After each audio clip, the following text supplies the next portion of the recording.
Welcome to What Am I Looking At? A podcast from the Department of Art and Design at Arkansas State University.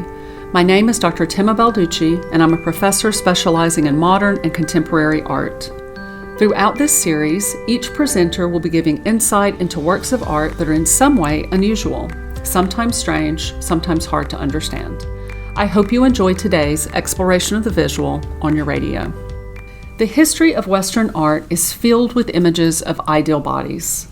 In the classical Greek era, these nude bodies were almost exclusively male because the male body was seen as the epitome of perfection. Beginning in the Renaissance, the focus shifted from male bodies to female bodies. Over the intervening 500 years since then, what an ideal female body looks like has changed. But representations have migrated from high art to saturate every aspect of popular culture, from advertisements to YouTube. These images have a powerful hold on how we measure and judge bodies, including our own. In the 1980s and 1990s, several female artists began to challenge the artistic focus on the ideal body in really pointed ways. The American artist Kiki creates three-dimensional representations of both male and female bodies that have lifelike proportions. Instead of being idealized, however, they are realistic, complete with sagging, bruised, and aging skin. In some of her more shocking pieces, she sculpts bodies that are leaking and broken in various ways, being very honest about the fragility of the human body and the discomfort that sometimes comes from living in a body, things we often hide and perfume and are ashamed of. The British artist, Saville, critiques the notion of a perfect body using oil paint rather than sculpture. She became famous by painting shockingly revealing self-portraits.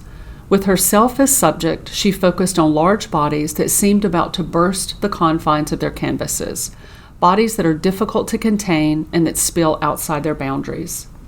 She applies her paint heavily and thickly to create texture as if she is rendering the reality and solidity of human flesh. Like Kiki, she represents bodies that are bruised and splotchy in unflattering postures.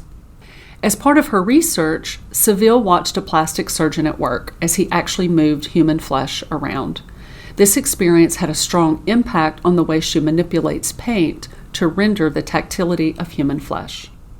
Saville was influenced in other ways by this experience. She will sometimes reproduce the marks that surgeons make on their patients as they prepare the body for liposuction, a pointed reference to attempts by women to create their own ideal bodies. At life size, Saville's painted bodies appear confrontational, some even staring directly at the viewer from odd and unflattering angles. What Am I Looking At is provided by KASU in collaboration with the Department of Art and Design at Arkansas State. Stay tuned next week for another look at art over your airwaves.